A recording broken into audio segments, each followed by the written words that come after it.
الصلح والمساعي الحميدة. دورك إصلاح. مثلا في القرية اختلف حج فلان وحج فلان، حجي مثلا خميس وحجي سبت،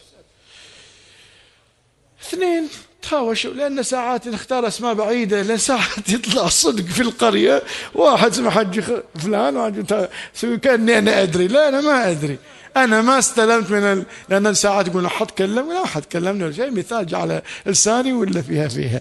على كل حال الآن حجي خميس وحجي سبت متزاعلين، دوري كمؤمن لازم أسعى للإصلاح. دوري، مو تقول مالي شغل، دورك لازم أصلح. وإذا بتصلح إذا قدها واصل مو قدها انسحب، لأن ساعات ناس يفسدون ولا يصلحون. شلون؟ يجي يقول الأول والله وش عندك يا فلان، هذا اسمح لي لا تحاول تصلح بيني وبينه، هذا ما يستاهل وخليه يولي. أهده وروح للثاني، أقول له جاي بصلح بينك وبين فلان وش عندكم؟ يقول لي لا أخوك هذا قهرني صراحة، ما اسمح لي ما بتجاوبي المحاولة. أقول له كيفكم؟ أنا كلمته وقال كذي، قال أنت ما تستاهل، وأنت تكلم وتقول شيء.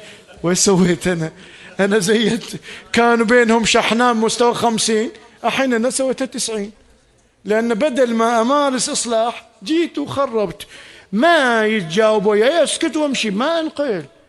فالآن الإسلام يقول وإن طائفتان من المؤمنين اقتتلوا فأصلحوا بينهما، فإن بغت إحداهما على الأخرى فقاتلوا التي تبغي. لازم في الرواية انصر أخاك ظالما أو مظلوما. مظلوم عرفناها، ظالم شلون؟ توقف لا يظلم، ترى هو الخسران على مستوى الدنيا والآخرة. على مستوى الدنيا الله يقول فتلك بيوتهم خاوية بما ظلموا بسبب ظلمهم، وعلى مستوى الآخرة عذاب ما حد يقدر يتحمله. فننصر الظالم بإيقاف ظلمه ونوقفه. أصلحوا بين أخويكم كما يقول القرآن الكريم.